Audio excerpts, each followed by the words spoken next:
GOP leaders, conservatives at convention in talks over rules.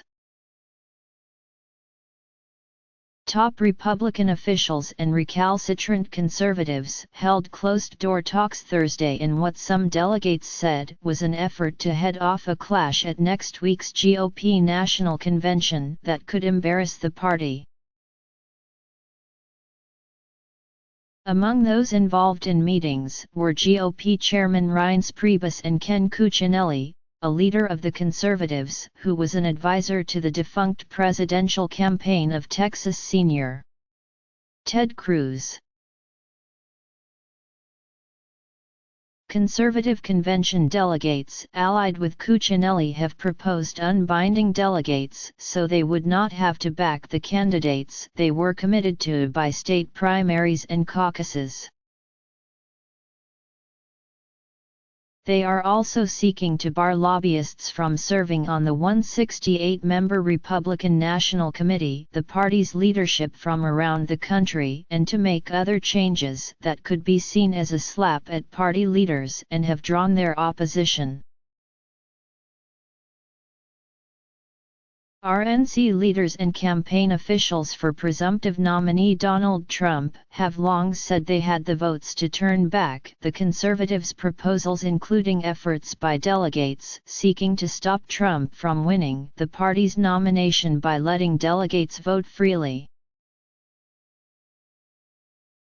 Some delegates said Thursday's talks were aimed at finding a middle ground that would achieve a top goal for Trump and RNC leaders' top goal, a smooth convention next week without nationally televised pitched battles that would create a damaging image for a party whose likely presidential candidate has already proven himself divisive.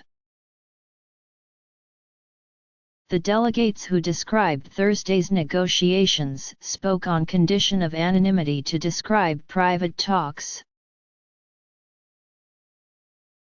Early Thursday, the convention's Rules Committee, made up of 112 delegates from around the country, began meeting to consider proposed rules changes. But after an initial recess that committee leaders blamed on an equipment paper jam, committee chairwoman Enid Mickelson of Nevada announced a recess until 1 p.m. without mention the negotiations.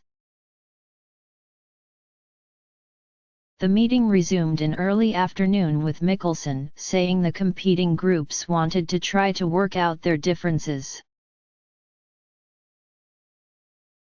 There's been talk of some Trump foes walking out of the convention if they feel they've been treated unfairly, a spectacle top Republicans would love to avoid.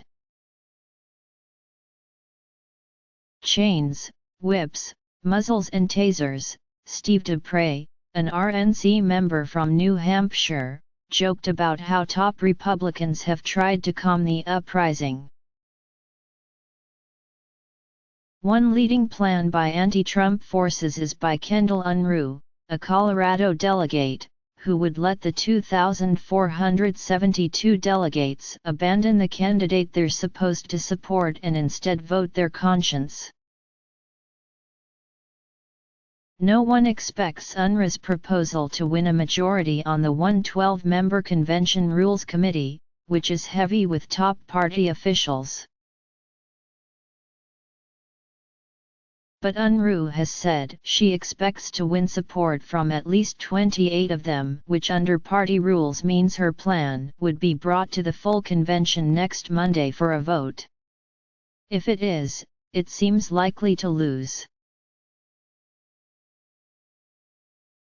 But Unruh and her allies can't be completely dismissed because while most delegates are committed to backing Trump in the roll call for the nomination, current rules let every delegate vote however he or she wishes on other fights over rules, the platform, and credentials. There hasn't been a whole lot of conciliation going on, Unruh said of the disagreement between the two sides. In another tactic, the dissidents also plan to challenge the roll calls of state delegations when the nominee is chosen later in the week. And while they'd like to win rules changes that specifically unbind delegates, they also insist the current rules already let them back any candidate. A reading that RNC General Counsel John Ryder derided Wednesday as idiosyncratic. One factor working against the Trump opponents is that objecting delegates must be recognized by the convention's presiding officer. Party leaders eager to forestall opponents can at times exercise that power to their benefit by ignoring delegates trying to lodge objections. Besides letting the delegates vote freely, proposals floating around include closing GOP primaries to independent voters, with whom Trump performed well, or making some changes that would not take effect until after this convention.